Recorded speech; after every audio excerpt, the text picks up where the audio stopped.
Church. What do you picture when you hear that word? Have each of us at least once seen a church building where people gather? Usually, you can always see Russians there. In the capital of our country, there is a well-known church that any resident knows. Usually on the roof of these temples you can see a cross, and inside on the walls there are different images.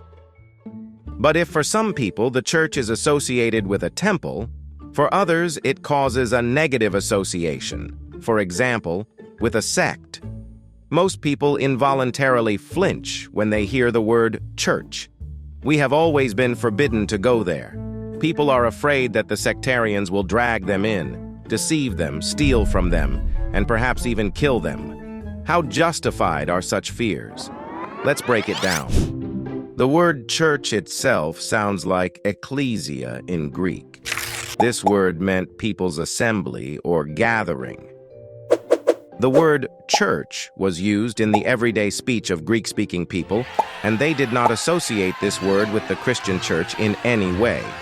So there is nothing secret or sacred about the word church itself. It is simply a gathering of people. By attending churches, people participate in the established worship services. But it wasn't always this way. The first Christians understood the word church, as we have said, to mean something else entirely. To them, church was people who gathered to congregate or unite.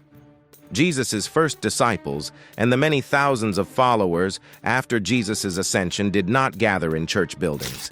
They simply did not exist. For them, church was in homes, on the beach, or on the mountain plains under a tree, wherever there was a jamat, a gathering of people. How did it come about that people began to gather in a church or temple building? It's simple. Christianity grew. The religion spread throughout the Roman Empire and went even further. Throughout the first century, the church remained faithful to the teachings of Isa. The disciples did not worship icons, did not wear crosses, did not eat pork, did not worship the Virgin Mary or the apostles, but kept the teachings of the Holy Scriptures pure. Then came the Emperor Constantine, who declared Christianity the official religion throughout the Roman Empire. One of the reasons for erecting temples and enabling Christians was so that they could be controlled. From then on, mainstream Christianity began to gather in church buildings. They built big, beautiful buildings, one better than the other. And when Justinian became emperor, he politicized Christianity by giving great power to the Pope, the spiritual leader of the church.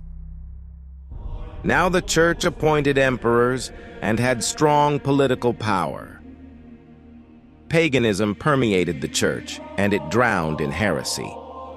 After the merger of Christianity with the power of pagan Rome, elements of pagan beliefs, foreign rites, and traditions began to penetrate into the church.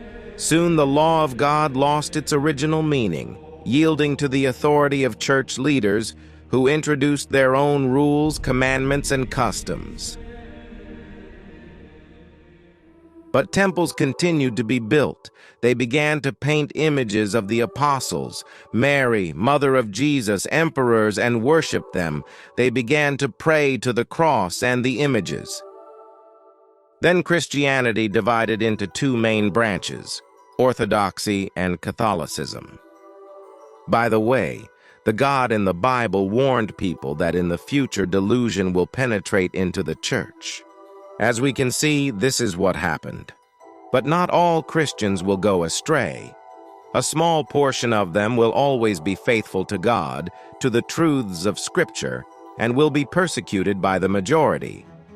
After a long period of spiritual darkness, during the Middle Ages, the truth shone forth again in glory because of such people.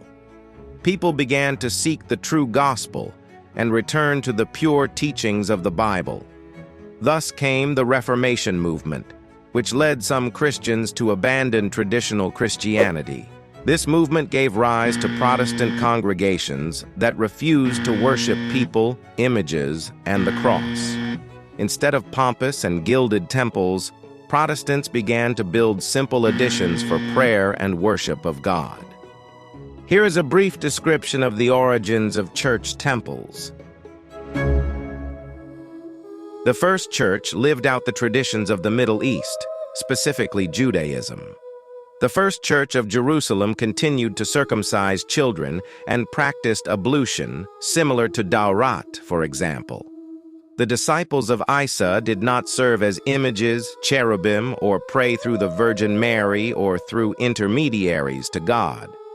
They did not dig up and kiss corpses, pray to the dead, elevate people to the status of saints, or perform funerals for the dead.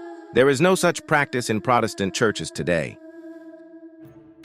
Many people today translate the Russian word church incorrectly. Often the word is used which refers more to Orthodox churches, because that was the name given to churches that were built by Russian settlers in Central Asia. Inside them there are icons, crosses, candles are lit. But Protestant churches are more correctly called a congregation, a house of prayer. There, believers gather to pray, sing, and listen to preaching. Often such congregations organize different programs for guests, but by no means something mystical takes place there, and people are not sacrificed there, as some people assume. This place is holy for the believers.